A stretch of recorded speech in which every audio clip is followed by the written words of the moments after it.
Professor Myers, you are here at the invitation of my Democratic colleagues, is that right?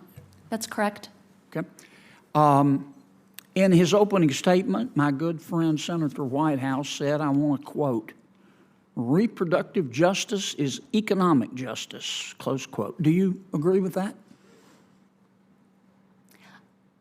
I might, as an economist, use the word rights, but yeah, I do agree with that. Okay. That's not true for the baby, is it?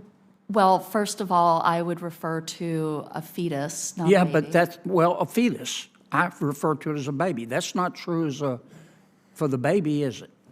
The evidence that I presented to you, Senator Kennedy, was evidence about measurable effects on the lives of women, families, Right, I and got children that who were part, but that's born. not true for the baby, is it? I'm sorry, I don't really understand Well, it's the not question. true. Let me be I clear. let me I'm back sorry. up. As an economist, I measure effects using data. I'm not here to talk about ethics, assignment of personhood. That's not my Well, but you role. said you agreed with the chairman's statement that reproductive justice is economic justice. There is no economic justice for the baby because the baby's dead, right? I wouldn't refer.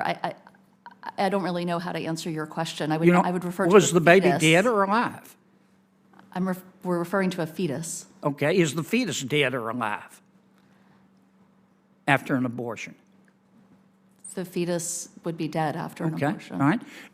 If the mother is healthy and the baby is healthy, do you support abortion up to the moment of birth?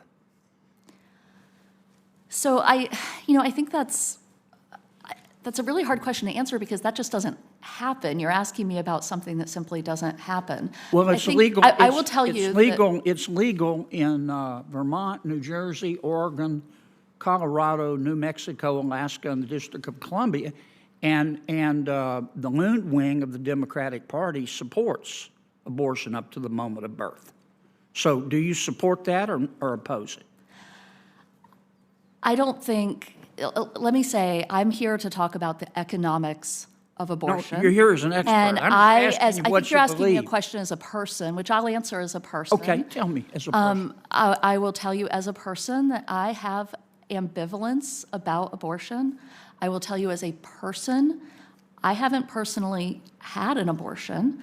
And I will also tell you as a person looking at the evidence around me and understanding how complex the decisions are that people face. Okay. I'm just simply uncomfortable I gotta move on, thinking that there's a Professor, 'cause I don't simple think answer you're that gonna applies answer to my everyone. question.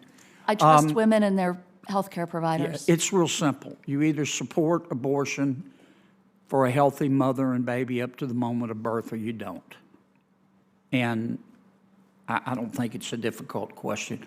How about you, doctor? Do you support, if the mother is healthy and the baby's healthy, do you support abortion up to the moment of birth?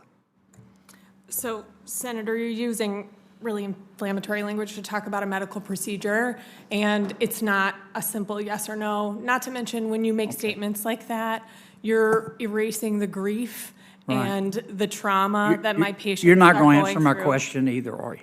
It's not a question that I can think be I answered think I in know an your appropriate answer. way, I think I Senator. know your answer. Mrs. Ford, okay? Let's take a baby at 21 weeks. Hold up, Mike. This is a baby at 21 weeks, okay? The baby can feel pain, right? Yes, And the baby's pretty developed, right? yes. And do you know the name of the procedure that the doctor would use to abort that baby at 21 weeks? I'm not a doctor, but I believe it's a DNR, It's called dilation and evacuation. Is that right?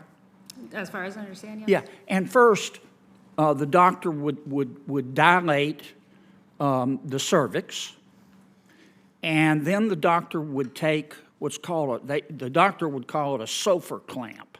It's really a pair of pliers with sharp teeth on the end.